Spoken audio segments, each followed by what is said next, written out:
Welcome back to Episode 3 of our root cause analysis series. Today, we're tackling a finding that literally every single auditor has written at least once in their career: delays in posting goods receipt notes, or GRNs. You know the drill, right? You see a massive line of trucks backed up outside a factory, and boom, it's so easy to just slap a red audit stamp on it and move on. But are we actually getting to the bottom of the issue? Let's dive in. Seriously, think about it. When we write up these delayed GRN findings, what root cause do we usually go with? We lean heavily on phrases like lack of monitoring, or poor interdepartmental coordination, or, oh, my absolute personal favorite, operational inefficiency. We write them down, toss them into our reports, and kind of pat ourselves on the back, feeling like we've done our job. But let's take a step back for a second and look at what those words actually mean in the real world. Let's apply the golden rule of root causing here. If you fix the root cause, the issue should completely disappear. So I have to ask, can you fix an issue just by calling it an operational inefficiency? No way! What does lack of monitoring even mean in this context? Like, do you want the store head literally standing at the gate just staring at pending trucks all day? Or maybe sitting at a desk reviewing yet another massive Excel report? Come on, those aren't root causes, they're just empty buzzwords. And honestly, relying on them is a massive trap. So what happens if we actually stop pointing the finger at the poor store manager and, actually audit the physical, logistical process? We've got to shift our focus away from individual blame. Instead, we need to look at the environment where the actual work happens, because that, my friends, is exactly where the real bottlenecks are hiding. When we actually roll up our sleeves and audit the physical process, we uncover some highly specific, realistic operational bottlenecks.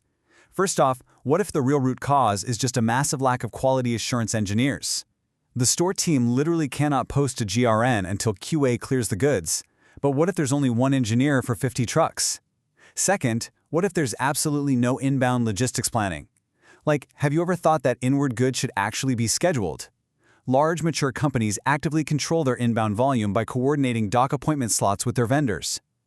I mean, if 50 trucks arrive completely unannounced on the 31st of the month, a GRN backlog is mathematically guaranteed. Or third, what if the GRNs are pending simply because there is zero physical space left in the warehouse to even unload the material? Okay, so how do we prove this? How do we move away from assumptions and get to the hard facts? Well, we have two methods for you today. First up, we're bringing back a classic, proven approach to uncover these real bottlenecks from Episode 1, the 5 Whys.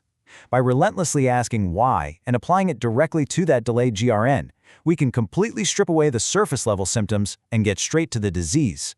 Let's walk step by step down that why staircase to see the reality of this situation.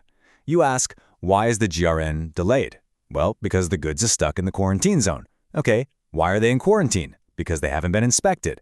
Why haven't they been inspected? Because the QA team hasn't reached that batch yet. Why? Because we actually doubled our procurement volume this quarter. And why is that causing a delay? Because we didn't hire any new QA staff to handle the load. Boom! Suddenly, this isn't a store inefficiency issue anymore, is it? It's a massive resource planning failure.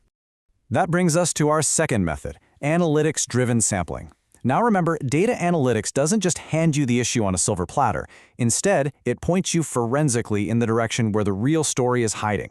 It allows us to basically cut through all the noise of a massive backlog and focus in on exactly what matters. To apply this analytics-driven approach, you take your entire GRN aging report and you stratify it into specific time buckets. So we divide the data up into greater than 30 days, greater than 90 days, and greater than 200 days. By doing this, you aren't just staring at a giant wall of data anymore.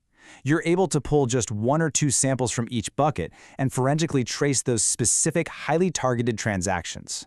Let's break down exactly what pulling samples from each of these buckets might reveal. You might find that the greater than 200 days bucket is entirely due to system integration failures, where your central ERP software simply dropped the purchase order. Yikes. The greater than 90 days bucket? Well, that might be tied to massive quality disputes with one specific vendor. And the greater than 30 days bucket, that might just be a warehouse space constraint. Just look at what we just did. We took a massive, confusing backlog and gave management 3 distinct, solvable problems. So here is the absolute key takeaway you need to remember from all of this. Stop settling for vague observations.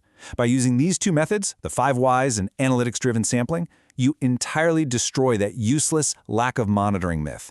You replace those empty buzzwords with actionable, concrete data that leadership can actually use to fix the business. If this explainer helped you rethink your supply chain audits, hit the subscribe button and join our community of risk professionals at the Age of Auditor at Risk Vigilant Barrett. But before you go, I want to leave you with this final, crucial question to ask yourself on your next project.